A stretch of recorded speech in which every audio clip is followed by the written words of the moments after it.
You wanted the best. You've got the best podcast. The hottest podcast in the world. The Chris Voss Show, the preeminent podcast with guests so smart you may experience serious brain bleed. Get ready. Strap yourself in. Keep your hands, arms, and legs inside the vehicle at all times, because you're about to go on a monster education roller coaster with your brain. Now, here's your host, Chris Voss. Hi, folks. This is Voss here from the ChrisVossShow.com. Keep your hands, arms, and legs inside the vehicle at all times. But guess what? You don't have to wear a mask anymore. Evidently, that's the thing now. Who knew we'd finally reach the end of that whole coronavirus thing? So there you go. How many of you were wearing a mask during the show? That's kind of weird, people, if you're doing that. But, I mean, you should wear a mask when we need to wear masks, not being one of those people. But still, though, I don't know. It just seemed like a good joke that people would wear masks during the thing. Hey, guys, thanks for tuning in. As always, with our silliness at the beginning of the show.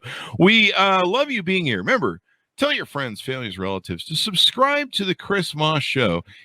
You go on the internet, you go to iTunes, you click the subscribe button, and when you do, this feeling washes over you of completion, of joining a family that loves you but doesn't judge you. The best kind of family there is. There you go. Thanks for tuning in. Go to youtube.com/Chris Voss. Hit the bell notification. You also get a wonderful washover feeling when you do that as well. You feel like you finally hit the pinnacle of life and achieve something. Or not. I don't know. I can't promise that. The attorney said I have to say that. Go to goodreads.com/Chris Voss. Don't hit anything there. Just subscribe over there. And then, of course, also all of our groups on Facebook, LinkedIn, Twitter, Instagram, all those crazy places the kids are at. The big LinkedIn newsletter. Subscribe to that thing. That thing is fun. It's just, it goes out every day and it grows like a monster. Our 122,000 group on LinkedIn. Search for that as well. So we're excited to announce my new book is coming out. It's called Beacons of Leadership, Inspiring Lessons of Success in Business and Innovation. It's going to be coming out on October 5th, 2021. And I'm really excited for you to get a chance to read this book. It's filled with a multitude of my insightful stories, lessons, my life, and experiences in leadership and character. I give you some of the secrets from my CEO entrepreneurial toolbox that I use to scale my business success, innovate, and build a multitude of companies. I've been a CEO for, 33, 35 years now. We talk about leadership, the importance of leadership, how to become a great leader, and how anyone can become a great leader as well. Or order the book wherever fine books are sold. Today, we have an amazing author on the show. He's got a hot new book coming right off the presses. This thing is so hot, it still has that print smell that can get you high, which is not a reason to order a book, people. I don't recommend that in any way, shape, or form. But some of you are going to consume this in audio book, and that won't get you high. I don't know what that has to do with anything this morning, but his new book is out May 31st, 2022. The book is called The Handler by M.P. Woodward. He's going to be on the show talking about this hot new book that's out, and some of his background is going to be kind of interesting in what he brings to the authoring of this new book. M.P. Woodward is a veteran of both U.S. intelligence ops and the entertainment industry. As a naval intelligence officer with the U.S. Indo-Pacific Command, he scripted scenario moves and counter moves for U.S. wargame exercises in the Middle East. In multiple deployments to the Persian Gulf and Far East, he worked alongside U.S. Special Forces, CIA, and NSA. Most recently, Woodward ran international distribution marketing for Amazon Prime Video, having launched Amazon's original video content in over 40 countries through more than 100 media partners. He collaborated closely with content creators and distributors in driving viewer awareness and engagement. Welcome to the show, MP. How are you? I'm great, Chris. Thank you. Thanks for having me on. Awesome sauce. Awesome sauce. So do you have any plugs like .coms, places you want people to find you on the interwebs? Yeah, of course I do. You can find me at mpwoodward.com, and Twitter is mpwauthor. There you go. There you go. So what motivated you want to write this book? This is your debut novel too, right? Yeah, debut novel, something I'd wanted to do for quite some time. You mentioned my background and that it actually got me pretty close to the kinds of things that would make a book interesting, I had always thought. But while I was doing that type of work, that type of intelligence work, life kind of got in the way. And before you know it, you're married, you're raising kids, you have a business career, everything else. And then that business career really introduced me to a whole bunch of things, exposed me to a whole bunch of things that made me want to go back to writing. So I kind of drew on both experiences of the intelligence world as well as the, being a tech executive. I would imagine that experience in the intelligence world gives you a lot of, what's the right word, fodder material for your book. Yeah, without a doubt. I think particularly on just plots as opposed to characters. There's certain characters I think is something that you can derive from, the rest of your life. You can meet somebody and be like, now put that guy in the middle of a high stakes geopolitical environment and let's see how he reacts, right? Those kinds of things. But certainly when it comes to thinking about the deployment of forces and thinking about something that we used to call all source intelligence, when the products of the 17 or 18 United States intelligence agencies all come together to fuse into a picture for the warfighters. That's something that I'm intimately familiar with and used quite a bit in the book to help drive suspense. Wow. So give us a 30,000 foot overview of the book, if you would, please. Yeah, you bet. So the book is about a divorced couple where the wife is still a committed career professional in the CIA, and she and her husband have been divorced for about 2 years. And then with the Iranian negotiations happening in the background, the U.S. kind of had an ace in the hole in that we had an embedded asset within Iran, a scientist, and then something happens that makes that scientist want to. But as it turns out, that scientist will only deal with his former handler, who's the ex-wife, who's the ex-husband of the woman that's still in the CIA. And he makes it a precondition that he'll only deal with that guy. And he has since left the agency and wants nothing to do with it or his ex-wife, for that matter. Yeah. Wow. Therein lies the conflict, I guess. So, who are the main characters in the story? Well, it probably helps to think a little bit about what inspired the story. So when I was back, so many things happen in the world. It's easy, and we all have such short memory spans. It's easy to kind of forget about some things. But I was really struck by something. It was 2020, great year, and on January 8th, a Ukrainian airliner. I know we hear a lot about Ukraine in the news today.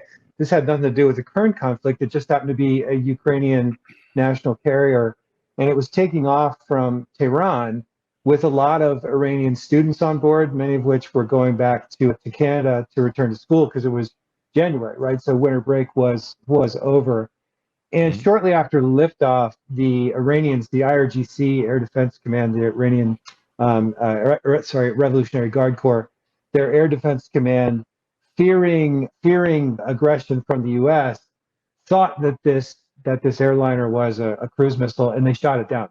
So that real world incident happened, and when that happened, it really made me think kind of deeply and empathetically about the families that were left to deal with that and how they might react to their own government making such a mistake and what they might do. And also some of the things that had led to that mistake. At that time, the U.S. and Iran were sort of on a back and forth tit for tat escalating, where they had recently launched some missiles into a base in Baghdad.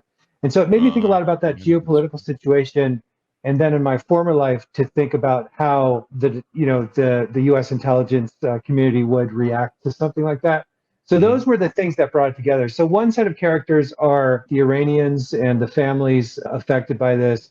The other set of characters are the divorced couple that I mentioned earlier. Then there's a third set of characters who are really spoilers, and this gets to the geopolitical aspect of our modern world. And they're the Russians who think they know why these things are happening, but they don't really. So those are sort of the main players in the drama.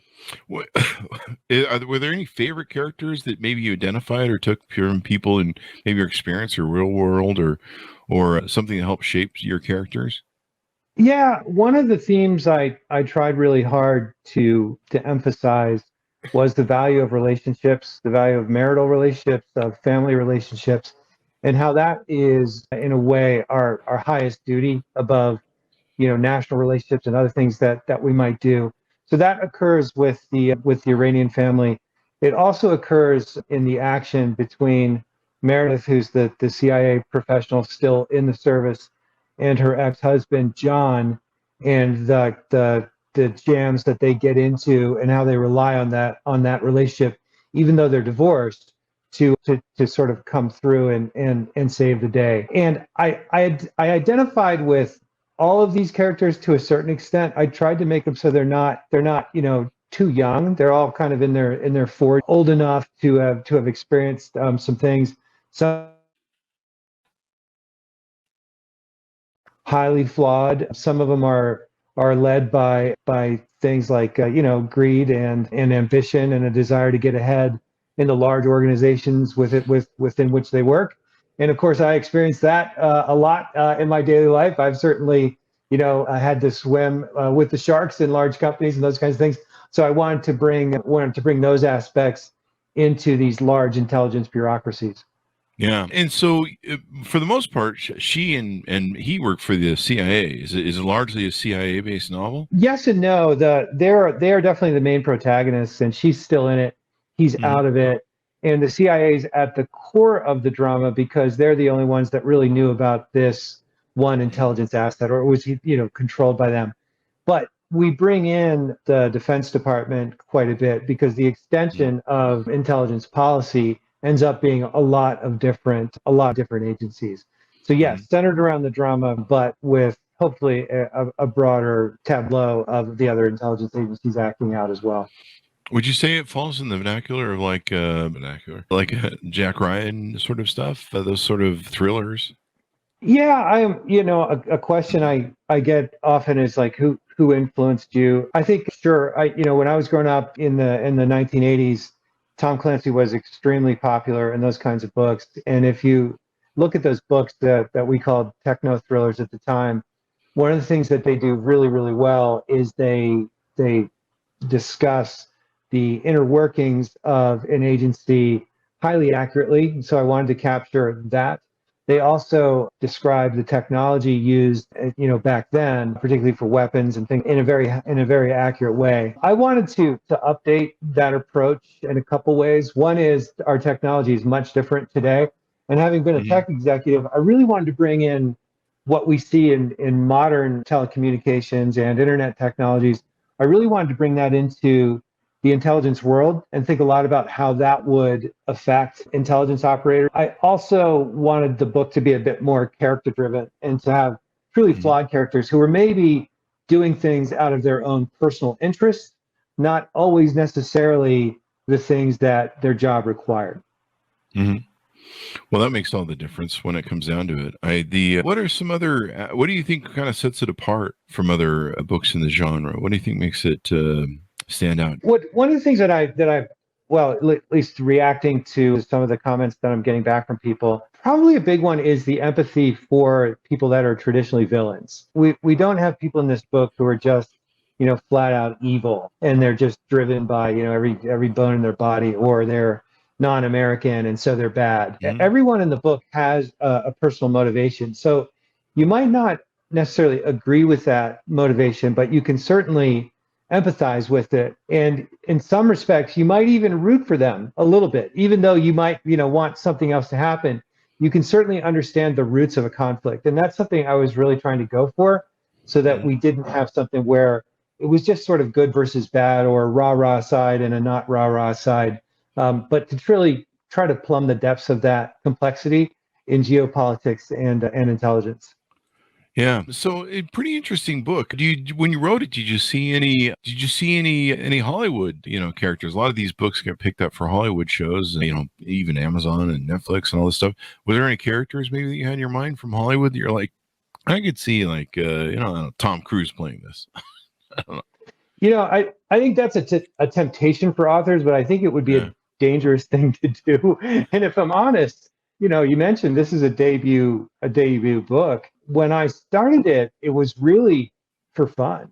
I mean, it was really for me. It was kind of a hobby and an idea and something that I was exploring. And so, yeah, I wouldn't have kidded myself for 1 second that, oh yeah, no, this is going to be, this is going to star major movie stars. That said, I've been surprised at the amount of interest. I've been surprised and not surprised, because having been in the streaming industry, I do understand the incredible thirst for stories, for new content. There's the appetite for streaming media, of course, famously has gone up quite a bit, and only more so since COVID. The other thing that I have seen happening that's kind of interesting is that, you mentioned the Jack Ryan types of books, and of course, Amazon has a series, Tom Clancy's Jack Ryan. But the intelligence thrillers for the last, a decade or so have really been closer to terrorism and the war on terror, because we kind of left the Cold War behind. But now I think most recently, in some ways, I would say sadly, we're back to that great power competition where people are thinking deeply about China and what does China mean as a threat. They're thinking deeply about Russia, of course, and Iran. And so we see this, it's Cold War 2.0.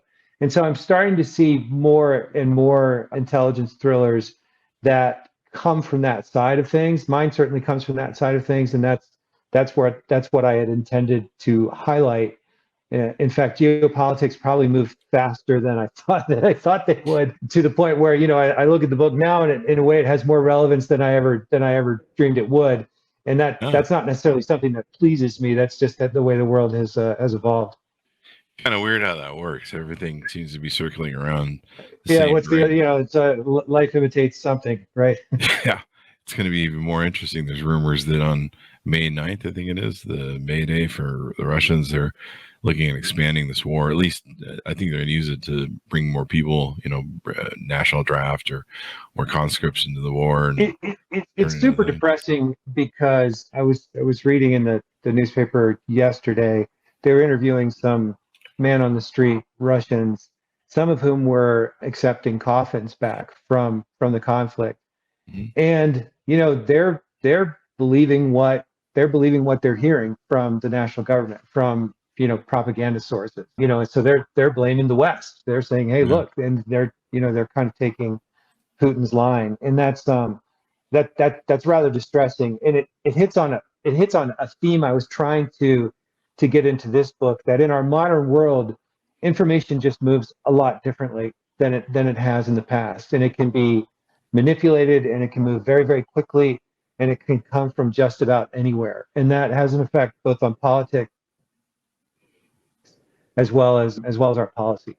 It has been interesting, the sort of information war that it has. The Ukrainians have been brilliant. I think we have the author of a biography coming on in June for Zelensky, and his use of social media and, Zoom telecommunications and stuff, being able to speak to different congresses around the world. The fact that I guess my understanding of what Russia did with their communications, they built some sort of new communications devices that revolved around 3G. But you have to have cell towers to use them. So if you invade another country, take out their cell towers, you can't use your communications or something like that. And so that's why they're stealing phones and crap, because they can't. And then they're being picked up by, I guess, intelligence, listening in, and then Ukraine's picking. It's just astounding because you see a real failure of just, being able to communicate, and of course exposure. And then the Ukrainians have been brilliant about, calling it out. He's been that Churchill who's, trying to get the U.S. out of the war and stuff. Yeah, no, Zelensky's been super inspiring, and that I think watching that communications thing, it is a comment on our modern times in a couple ways. One is, how are they using publicly available wireless technology? Well, there's a reason. It's because their own communications, that we call in the world C4I, their own communications and intelligence platforms just weren't that robust. And so they had to rely on public communications. And so, I remember that when the war first started, there was that really long convoy that was 40 miles outside of Kyiv. And you can picture communications breaking down, and a general getting frustrated and saying, you know what, put me in the Jeep, take me up front. I need to talk to these guys. And, that exposes them to snipers and everything else. So communications, having a communications advantage is everything. And once you wander into somebody else's country, you better be pretty good at it, or it's gonna fall apart. And I think that's what we've seen. Yeah, it's quite extraordinary. It's like, from the looks of it, I mean, the way their tanks are built and everything. I was reading, I think New York Times put out a thing on how the tanks are built, and they have a jack in the box. It was WAPO or New York Times, or maybe it was Wall Street Journal, but they have a jack in the box feature to them, where the ammo is underneath the cage of the men. Yeah. So when you light that, it basically shoves everybody and kills everybody through the top. That's why all those turrets are on there. I've been watching the war going, why are all those turrets blown off? I've never seen that with tanks. Right. Like, that doesn't seem good. Yeah. You wouldn't want to be in there. Yeah. You wouldn't want to be between them. So I've been learning a lot about military. I'm always fascinated by military books and military, the whole operation of how people are thought. And yeah, it kind of seems like we could probably take Russia in a week if it wasn't for nuclear weapons. I think that's super dangerous speculation. Every battlefield is different, but That's probably true. we have certainly witnessed Russian vulnerabilities. Let's put it that way. Well, we have a lot of John Deeres here. We just send those in. Yeah, that was kind of an interesting meme from the beginning of the war, is all the tractors towing the tanks. Yeah. You're like, insane. That's a fairly lasting iconic image. Yeah, like I can't imagine what they're doing at the Pentagon, where they're just like, what the hell's going on? Yeah, get the tractor division on the phone. Yeah. It's starting to bring me back to the movie. What was it? The Russia House. Did you ever see that movie? I did see it. Yeah. Do you remember when they find out that basically the Russian crap doesn't work? And they're like, we're spending all this money. I think what's his face says, we can't sell a war, or we can't sell, the Congress buy military equipment. Anyway, it's funny. Anyway, so it is similar to that. I agree. What's fascinating about this, though, is that in the last since about 2014, Russia's been spending disproportionately on the military and modernizing the military, and they've done things like they launched cruise missiles out of the I believe it was the Caspian, and they sent them into Aleppo, and they were so proud of this over the horizon targeting that it's on YouTube, right? So they're like, hey, look at us. And so the force component has just changed dramatically, and whether we knew this would happen, in Kyiv, that they would have these many issues, I don't know, but I think it's better to be safe than sorry. Yeah. And then drones. I mean, who knew drones were just going to be so crazy? It's the smaller ones, not those big ones, but these small ones are using to do stuff. It's crazy.